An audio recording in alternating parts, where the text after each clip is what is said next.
This is episode number 306 of the InnerFight podcast with Dan Petro. Massive shout out to our show sponsor, Smith Street Paleo. Remember, head over to iTunes, rate and review the podcast, and we'll send you a Smith Street Paleo goodie bag. Let's jump right into today's show. Welcome back to the show, ladies and gentlemen, and yes, another guest all the way from the United States, Mr. Daniel Petro. Dan, thanks for joining us on the line. How's things? Going well. Mate, it was 2014 when we competed together in the Dubai Fitness Championships, and I just remember so clearly going out to an event and everyone was fully psyched up and all you were doing was cracking jokes. But that's you, mate, isn't it? That's your personality. Yeah, there's all kinds of different, I think, mindsets that are important for different people going into events. Yeah. And as far back as I can remember, being forced to do exercise, when I played baseball in college or whatever. Yeah. We'd have to do sprints or something like that after practice, and not for punishment or anything, just to get better at fitness. And I always used to just crack jokes the whole time and try to make it fun, because just because it's physically painful doesn't mean it needs to be mentally painful. You know what I mean? And yeah. I think you perform better when you lower your stress. Yeah. And so for me, my coach would always get mad at me. He was he went to a military school, and he thought that it was super important to be really, really focused, or you had to be pissed off while you were running or something. I don't know what it was. Yeah. And I would be winning all the sprints. Right. And he would be mad at me. And I would be putting more effort than anyone else and having a good time doing it and keeping spirits light and making sure everyone has a good time and making a game out of it so that other people push themselves. And he would get mad at me. And I'm like, well, whatever, but in that situation, it was like I had somebody actually that cared about what, my stuff was doing. But now, I kind of take that same mindset, and it's like, look, I kind of find it funny when, all the people that work out with no music or, try to do things just to make it miserable, and that's just so opposite from anything that I've ever done or any mind state that I've ever had. And, just kind of speaking of that specific instance, what you were talking about, in competition, it's kind of funny because a lot of times when you're waiting around, before an event, there's a lot of different athletes with a lot of different kind of mind states that they want to be in going into an event. Yeah. So typically, if I see someone that's really trying to focus or whatever, I stay away from them. I try not to mess them up. But if somebody wants to talk and they want to have some fun with it, then I'm definitely going to go for it. And it tends to kind of put me in a better state of mind. And I think that when you're relaxed, I think you perform better. Absolutely. Absolutely. So that's kind of the background, I guess, of where that stems from. It was definitely a good time. But, mate, you alluded there to sort of high school and running and stuff. Take us back to some of your early memories in sport, what sport meant to you, and sort of how you got into it and how it became part of your life. Well, I mean, I've always just kind of been active as anyone probably that I've ever heard of as a kid. I remember we had a babysitting group in our neighborhood to where they would exchange playing cards for hours of basically babysitting between. So you could babysit a lot of people and accumulate a bunch of playing cards so you could, whatever. But mine were always 3-1. Everybody else was 1 hour was one card. Mine was three cards for 1 hour. Just because I was always just going, I wasn't really a bad kid. I was just super high energy and going around. And, I played traditional sports, soccer, football, baseball, basketball, whatever. Yeah. But I kind of just did whatever. I never really loved any specific sport. Right. And I also loved doing things like mountain biking and skateboarding and rollerblading, and I probably liked doing those things more so than I did regular sports. Right. And I ended up being in a city that the baseball was probably the most competitive sport and the one that fit me the best physically. Mm-hmm. So I ended up playing baseball. But, baseball was fun because I enjoyed being around, a bunch of guys and having fun with it, but I never really loved baseball. Right. It's kind of a weird game to me, just as far as like, it's probably, I don't know, maybe besides golf, it's probably one of the most mentally stressful games there is. Right. Just because it has the highest failure rate of any sport. When you're hitting in baseball, if you're successful 30% of the time, then you're a Hall of Fame baseball player. Right. Yeah. And there's no other sport. Think if Stephen Curry made 30% of his three pointers. Yeah. Or 30% of his shots or whatever, he would be terrible. Yes. But, for us, you just kind of have to just get, baseball was like just get used to failing and get used to failing and get used to failing. And, so for that, I never really, it was always just kind of stressful and it wasn't really my thing. Hmm. And then, so how did it develop, and how did you move into, obviously CrossFit became a big part of your life, and we're looking forward to speaking about your experience at the CrossFit Games and all of that, but how did you move into that? Well, I was always super into fitness. Right. And I did a bodybuilding, like an all natural, where they drug test for steroids and stuff like that, which all the guys I were going against probably cheated, and they were massive, and so I did okay in like the novice division, but right. And it was fun, and I did it because I thought I was going to try to pursue a career just in personal training and nutrition and fitness, and I thought at the time that it was good to have that experience under your belt so you could show people, hey, I know I've done this before, I know how to do it, I know how to get my body fat super low and all that stuff or whatever. And so it was kind of just a natural progression of what I wanted to do. And I did that, and it was kind of fun. I knew I didn't want to do it again.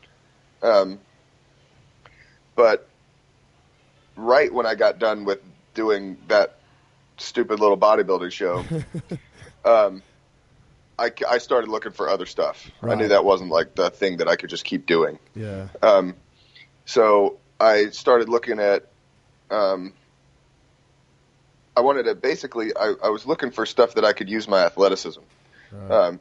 Because bodybuilding, there's no coordination or athleticism involved. Right. And I've never been one that was one of the crazy naturally muscular guys. Yeah. And so for me, the reason that I was good at sports, and the reason I think I'm good at CrossFit is just because of my coordination. I think I can move more efficiently than other people. Right. And that didn't have any benefit in the sport of bodybuilding. So I started looking at like mixed martial arts because I thought that would be fun. And then I realized that I'm way too heavy. And that I was fighting guys that were like, built like you. Yeah. And,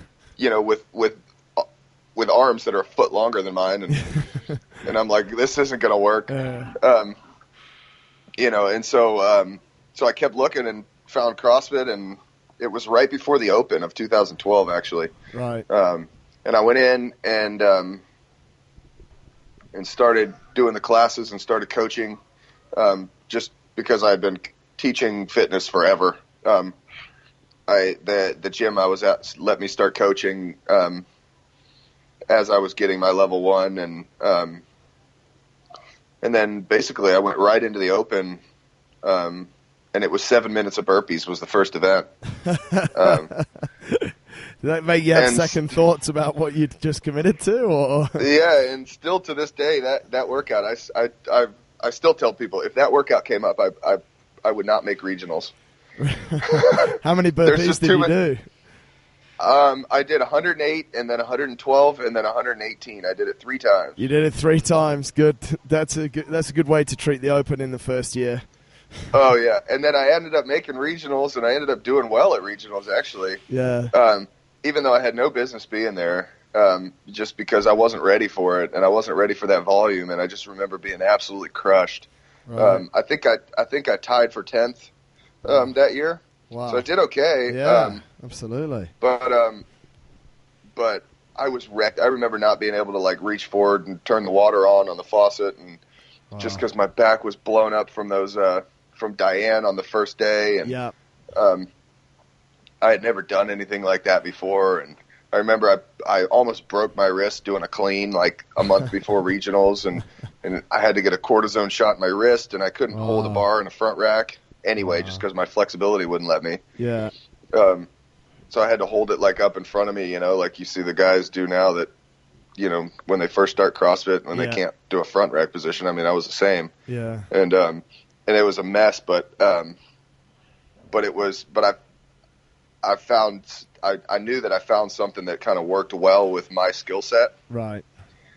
And so from then on, I got my level 1 like 2 weeks after regionals, and then told the guy that I was coaching for, I said, you have me for 1 year, and then I'm going to either open my own gym or I'm going to try to get a real job, So and luckily I was able to open my gym, and I did it. It was about right at 1 year. I mean, then, not only that, mate, but in 2013, you obviously you qualified for the games, placing 3rd in your region. Is that something that you sort of committed to in 2012? You rocked up, you did the 7 minutes of burpees, and like you said, you sort of made it to regionals. Just you had no right to be there, but placed well. Did that give you some motivation? I mean, you must have had one hell of a year from 2012 to 2013 to place 3rd in your region just a year later. I don't know. I think about that, and it wasn't a perfect year for me as far as workouts go. Yeah. But it was so different. For one, the scoring was different. The way they used to just, if you got first, you got 1 point. If you got 20th, you got 20 points. So for me, that's much better because I don't tend to win events. I've only won one event at regionals in 5 years. Right. So for me, it does better to be steady across the board or to have more events. So. Right. I think I did well at the games because there were so many events. Right. Then I just kind of stay around, and I just tend to do pretty good on everything instead of really good or really bad or whatever. Yeah, yeah. So the old scoring system definitely suited me better. Yeah. I think the new scoring system is probably better. Right. I think you should be rewarded more so for moving up from 3rd to 2nd than you do from 33rd to 32nd. Yeah. I think there's a bigger difference in effort and ability level to move you one spot as you get further up the leaderboard. So I think that makes sense. Yeah. It just doesn't suit me so well. So I've had to kind of restructure my training a little bit to try to, hopefully win some events every now and then. Yeah. But yeah, I didn't really know what to expect going into 2013, and that year the stars kind of had to align. I think I've had better years at regionals than that one, and that I haven't made it. Yeah, yeah. That was before the Southeast region was as strong as it is. Yeah, I mean, you're a part of an incredibly strong region, really. You've got some super top athletes over there. I think we have arguably the strongest super regional in the world for the men. Yes. And I think that the Southeast, before we turned into a super regional, was probably top 3. That was when the Central East and California were still super strong. So we were up there. But now it's just a whole different thing. There was guys that went to the games last year that would not even made our regionals. Let's jump into that a little bit, mate. The structure, you've been around since the Open in 2012. You've seen different changes. They've now made sort of almost combined regions, super regions. What's your view? Is CrossFit still getting the best people to the games? And I think your answer to that is probably no from what you've just said. And how should they try and get the best people? For the most part, yeah. I mean, I think that moving to super regionals was a great idea. Right. It took Asia and Latin America and put them with other regions and made them have to, beat other regions and stuff. And I think that's where I think the biggest gaps were in those two regions. Right. And as far as the U.S. goes,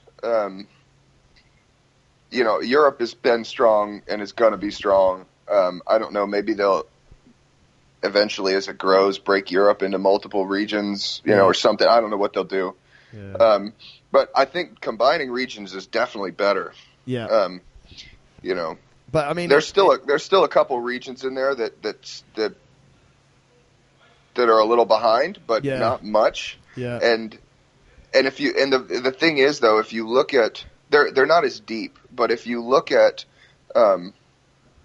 you can call them the weakest regions. The guys that go to the games that qualify are still putting up the same times that the guys that qualify for the games in the stronger regions are putting up. Right.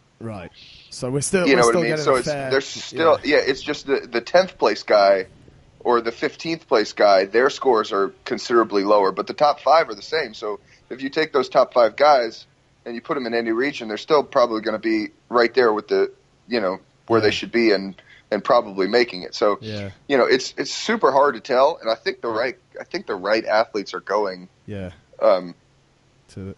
mean, I'm not saying at all that I should have made it other years that I haven't made it. I'm not saying that at all. I'm speaking of the bigger picture. Yeah, absolutely.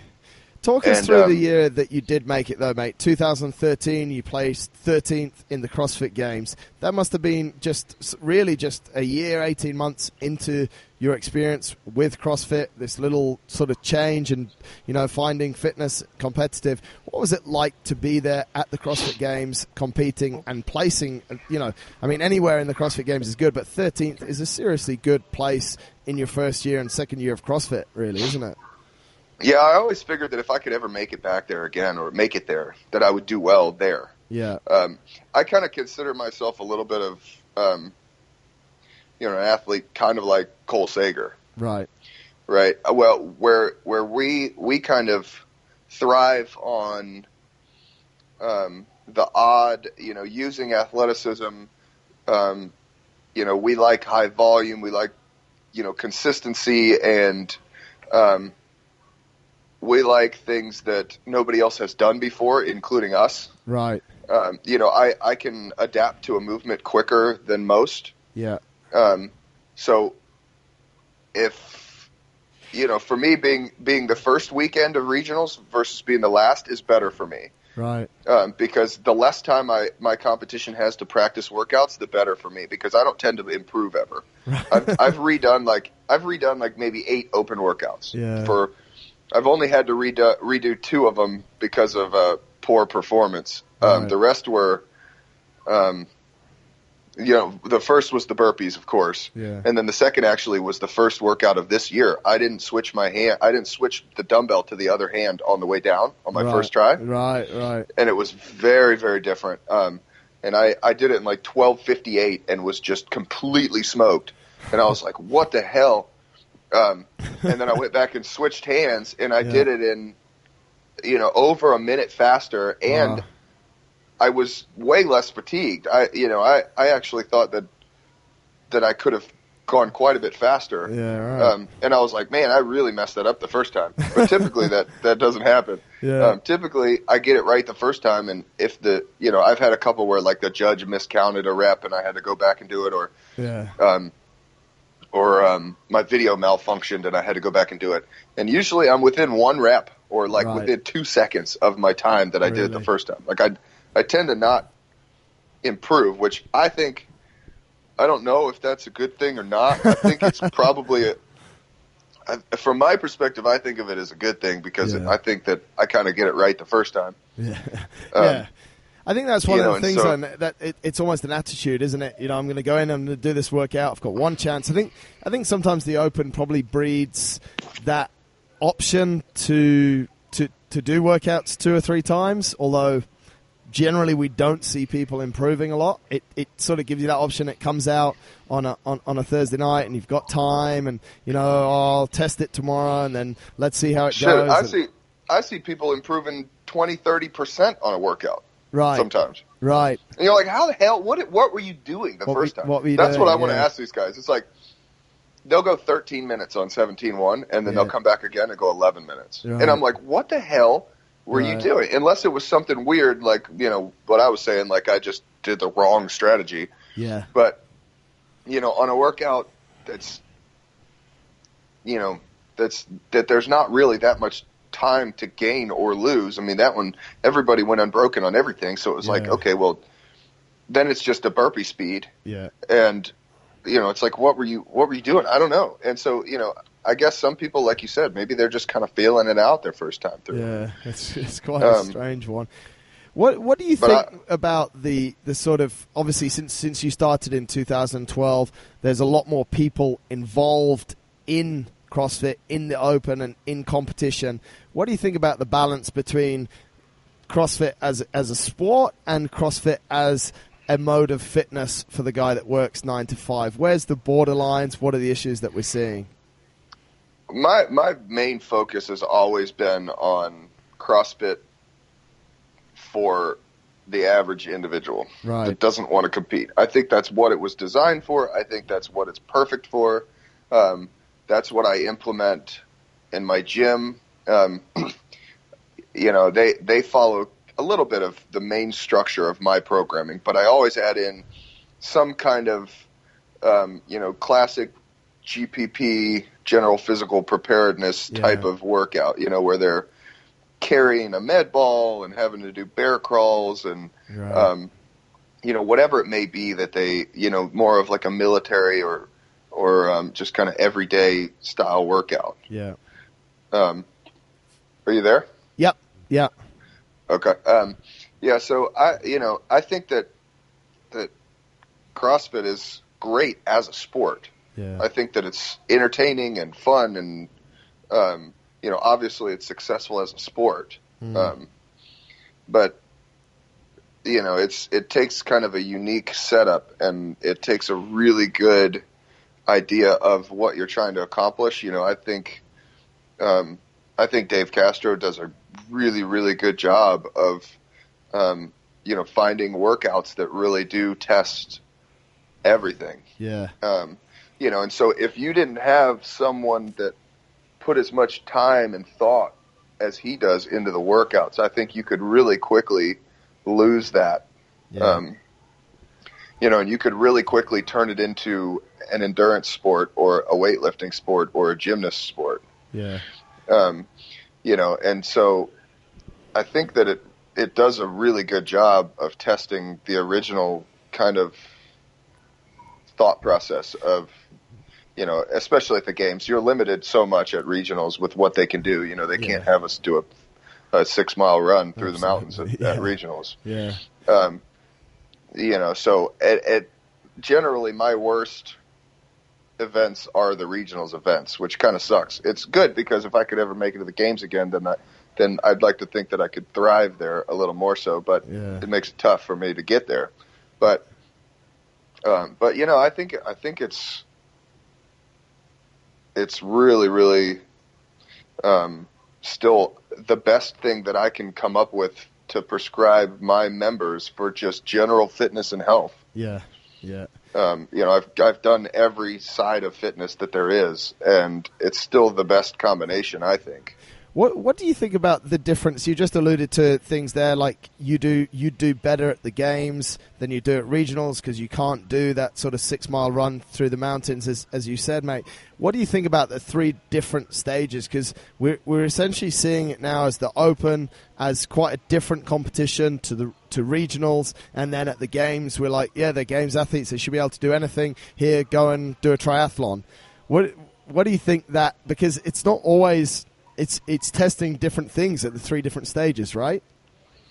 Yeah, I think the Open and regionals are similar.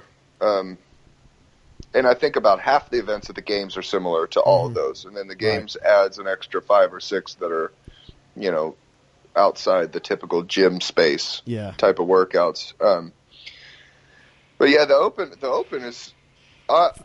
is probably the most difficult thing that I would think if I was going to program workouts. It's like, how do you program a workout that everyone can do but also still finds the best?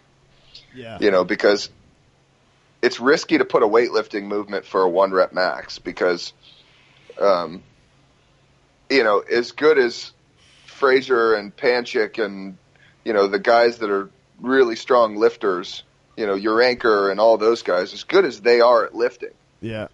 They're nowhere near, weightlifting competitors.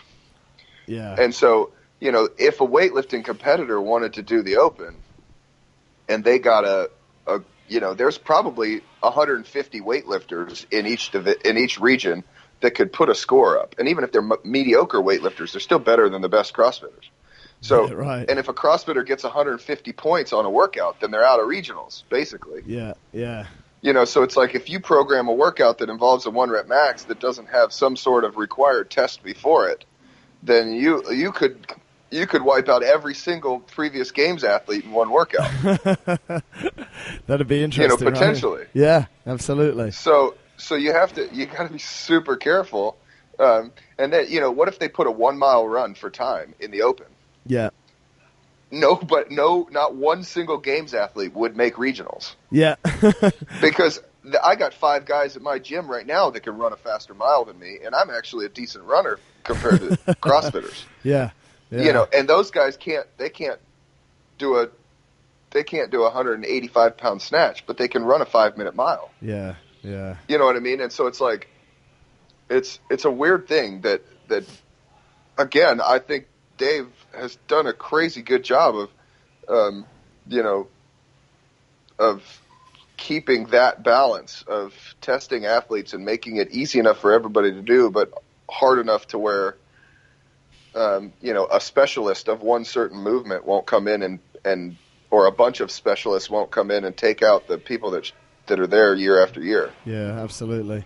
What are you seeing, mate? You've spoken a little bit about your gym, CrossFit West Cobb, that you've had open for 5 or 6 years now. What are you seeing as far as a movement within the CrossFit world goes? We've seen a lot of CrossFit gyms open. We've seen a lot of CrossFit gyms close. You've obviously done a lot of things right. Man, nobody has seen more than us in Atlanta. Really? Atlanta has the most per capita CrossFit gyms of any city in the world. Wow. Since I've opened, I've got I've had 2 CrossFit gyms and 5 standard large like LA Fitness, like huge gyms open within a mile and a half of me. Wow.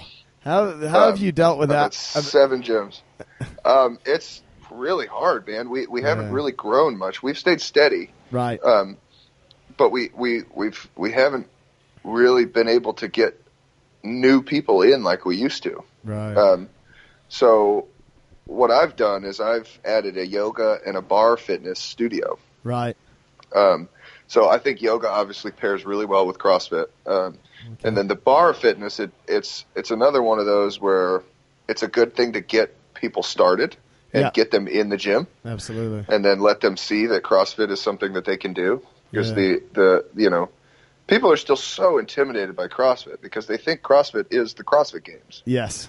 And it's just not. It's just so different. And it's impossible to tell somebody that and have them believe you. They have to come into the gym and see it. Yeah. So what we've been focusing on is, how the heck do we get people in the gym so that they can see it? Yeah. Yeah. And that's basically all our focus. Yeah. How do you do, aside from obviously you've got those tools, but what is it that you're seeing people, is it just because they see CrossFit in social media and the CrossFit Games and then maybe hear the reports now? We've had 5 or 6 years of this. People have snapped their backs in half. We see all the bad social media. What's really going on sort of that's creating this poor image? Well, I think it's very similar to anything that kind of is in the media. I don't think people look into anything, right? Ever, right? I just don't. Yeah. I don't know what the percentages of people that actually read articles and actually go do research on anything. Yes. I mean, it's just low. People just don't. Yeah, true. So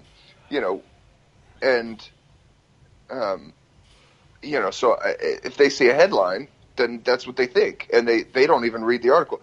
And, or if they see a video, they don't bother to look to see whether that was actually done at a CrossFit gym or if it was done in somebody's garage or if it was done with a level 1 trainer watching, or if it was done at a competition that CrossFit does not sanction and approve. Yes. You know, you got a lot of people out there, because anybody can make a competition. They can't call it CrossFit, but they can call it, you know, fitness. They can call it the, you know, WOD massacre event thing. Yeah. And then, you know, you show up and they got people doing like dips with rings hanging off your neck. And you're like, what the hell? This was never a thing that CrossFit said we should do. Yeah. And, but people don't care. People are not going to look into things. Yeah. They're just not. Yeah. You know, and so it's a constant battle. And, you know, I think that the only way you can combat that is just, continue day after day to provide a good product. And, you know, if every gym worries about their gym and they make sure everybody's safe and everybody does the right thing, then after a few years, the image changes. Yeah. Yeah. You know, which I think is happening.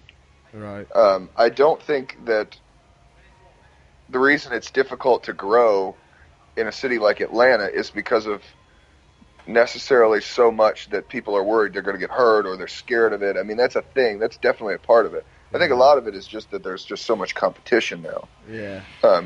Do you not but think that being said, CrossFit? I think the image is getting better. Do you not think that CrossFit sort of expanded that market for other fitness concepts to come into? Like it's almost. I can't really hear you. It's getting the background noise is getting a little tough to hear you. Can you hear me now? Yeah, that's. Is that okay? What I was saying, mate, is do you not think that the CrossFit, the emergence of CrossFit has grown the category of fitness a lot more, and so has enabled these competitors to enter the market? Yeah, and I think there's still room for it to keep growing. Right. You know, so as there becomes more gyms, there becomes higher participation numbers in general. I think that in a lot of places that it's that the number of gyms opening is moving a little faster than the number of new CrossFitters that are accumulating. Right. Yeah. But yeah, I mean, for sure. Where do you think it'll go to? Like you've been in the game now for sort of 5 years. What will CrossFit look like as a form of fitness for the population, for the public in 5 years' time? I mean, I hope it stays like it is. I hope it keeps, I hope it stays that it's relatively small gyms with small communities and, single owner gyms tend to, that stay at the right size. I think that CrossFit should be. When you get multiple owners, they get really big, and then you have to do more volume just so each owner can make what they need to make, and and then it turns into something different, and then and then you start charging $75 a month instead of $175 a month because you're just trying to fill up space. Yeah, and then it kind of turns into a different product. Yeah. So I think the small to moderate size single owner gyms with a high enough price to where they can still provide a really good product. Yeah. I hope that's where it kind of stays. Yeah. Right. Yeah. But what's happening is that now they're putting CrossFit programs into every gym. Yeah. Yeah. I think that's probably one of the biggest threats as well, isn't it? That it continues, like you said, people see and it gets portrayed in the media, and it's going to continue to get portrayed in other places, maybe other gyms, and that's maybe not out and out what's going on and what really is what CrossFit was meant to be, I guess. Yeah, and as long as you kind of stick to the same basics of form before intensity and make sure they go through a decent on-ramp, and you actually pay attention to who you're hiring as a coach, then, it's still okay. It still works, and it's still effective, and it's still a good product. Yeah, absolutely. I think that it starts becoming less effective, but, and then you start going back to I think it'll kind of control itself. Yeah. Because the more it gets diluted, the more it'll go back to a negative image. Yeah. Yeah. And then it'll start getting smaller again, and then it'll start going back to a better image, and then it'll start growing again, and then so it'll kind of go through those waves, I think. Yeah, absolutely. Luckily, the waves are small enough to where they're not really affecting, the gyms that are established. Yeah, absolutely. You just kind of go with the flow, and that's just, it is what it is, and you keep providing a good product, and then you're okay. Yeah. It's just like a restaurant. People are going to drive by 2 or 3 different restaurants to go to the one they want. Absolutely. And it doesn't necessarily mean it's going to be the cheapest restaurant. Yeah. It just, people are still going to find the products that they want. Yeah, that's true. Well, mate, let's go back to the present quickly before we wrap this up.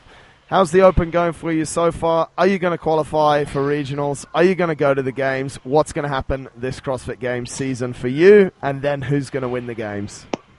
And then what? Who's going to win the games? Who's going to win the games? Do you want to start with that one? No, we'll talk about current athletes, I guess, at the end. Yeah. I'll give you my opinion without trying to offend anybody. So this year has gone about like expected. The first workout was a little guy burpee race with a short range of motion. The second one was an even smaller guy, toes to bar and bar muscle up race. Yeah. So I did well to stay with the pack, which was my goal. Right. And then now, I actually haven't done 17.3 yet. My daughter was in the hospital this week, and it's just been crazy. But she's fine, and everybody's good, but we were just run down. And so I'm actually going to do 17.3 this afternoon. All right. Well, best of luck with that. Yeah, so... I'm only going to do it once anyway, right? So it doesn't matter. Of course, we know that. I can handle a little pressure. Yeah, for sure. So this will definitely be a better week for me and should move me back up into the mix again. And but the workouts this year have been good. So I think that they're very much in line with what needs to be tested. So so I don't know. This year's been crazy.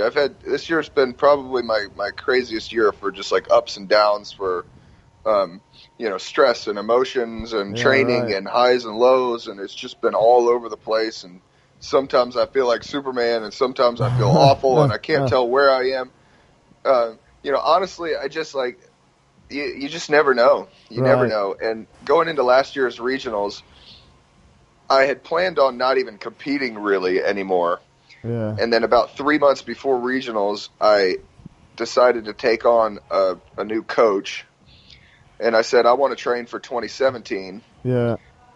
And he said, well, now's not a good time because you might go backwards some, actually, before you go forwards if we start training right now. And I was like, that's okay. I'll just kind of use this as a throwaway year. And then, Sunday morning, I find myself in 4th place at regionals.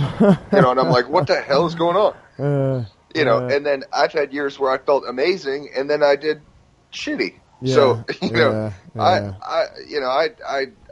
I just try to just show up and not think about too much about how I feel and where I am. Yeah. And you can't use the Open as a judge because you never know what the hell people are doing. Yeah.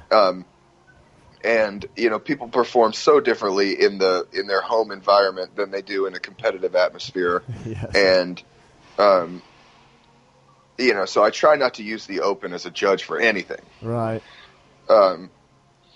So, I don't know. Well, mate, we'll have to see. We'll be watching you, that's for sure, and it'll be great. You've placed 8th in regionals last year. It'd be great to see you place higher and get a spot back at the games and see how you do in that environment, that's for sure. For sure. Who's going to win the games, male and female? Come on, put it out there. I think the male answer is probably a little bit more confident than the female answer. Right. But, man, I think Katrin just looks like a monster right now. Yeah. And, the Open is never where she thrives. Right. So, she's not going to win the Open, and that doesn't change my answer. Yeah. But, I don't know. I think that she's got it dialed in right now. And she, a lot of people, they have a good year and then they tend to get complacent. Yes. And, that was one thing that was unbelievable about Rich is, he just never stopped training. He just didn't. Yeah. And he just stayed hungry for so long. Yeah. And it looks like Fraser's staying super hungry too. Yeah, certainly does. But Katrin, I've been lucky enough to get to hang out with her around Atlanta, and she comes and trains here once or twice a year, and because she's got family in Atlanta. Right. And, so I kind of get some updates on what she's doing, and we chat every now and then just through text or whatever, and she's just always going. And she's got a great support team, and and I just think that right now that those two are going to be really tough to beat. Yeah, well, we'll see. I think we've spoken to a few people, and it seems like they seem to be the sort of crowd's favourite. So we'll see how it pans out. And what do you think, mate? I think the same. Saw Matt Fraser down here in Dubai in December, and he was super impressive. And that was after he just decided that he wasn't. Yeah. He didn't think he was in good enough shape to do the. Yeah, the invitation. Yeah. The invitation. But there's some other guys that I'm super excited to see go this year. I mean, I don't know if they're going to be able to beat him, but I think it's going to be a crazy year. I think the level of competition is just exploded. Yeah. I mean, it's so crazy. Yeah, so crazy. There's a lot. You'll be happy, mate. I'm now in the Masters category in the 35 to 39 year olds, so you don't have to lose to me anymore. So that'll good. Make you can still go to regionals. Yeah, well, the regionals event for us is slightly different, so we'll see how that goes. And but it's good out of our gym. Obviously, Phil Hesketh, who's he went to the games 2 years ago. He's in good shape, and the girls are in good shape. So we'll see. Hopefully, they'll do well at regionals. But I think I'm with you for the games, mate. Matt Fraser still looks awesome, and let's see on the girls' side. I'm not really sure who can touch Katrine. It's going to be tough. That's just like you said. I think it's going to be super tough. So, but mate, that's I've taken plenty of your time and some really cool insights there into what's going on and into what you've done, mate. And I'm sure people will be following you. I'm sure you've still got you left quite a touch on Dubai when you were here a couple of years ago, and so I'm sure people will still be following you out there, and we just want to wish you the best of luck, mate, and hope the stars align for you this year.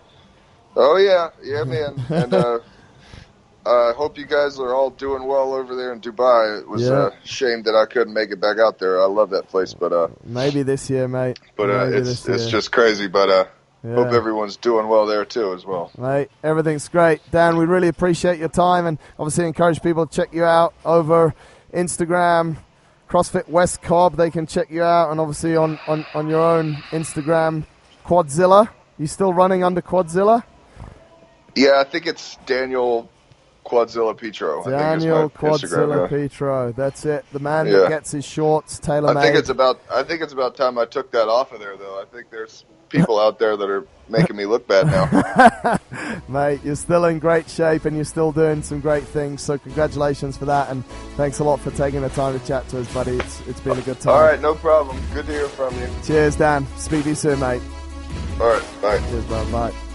Thanks a lot for tuning into this episode of the podcast, folks, and I do hope you've enjoyed it. Remember, if you want to speak to us, drop us an email, winning@innerfight.com. We'd absolutely love to hear from you. Until next time, take care.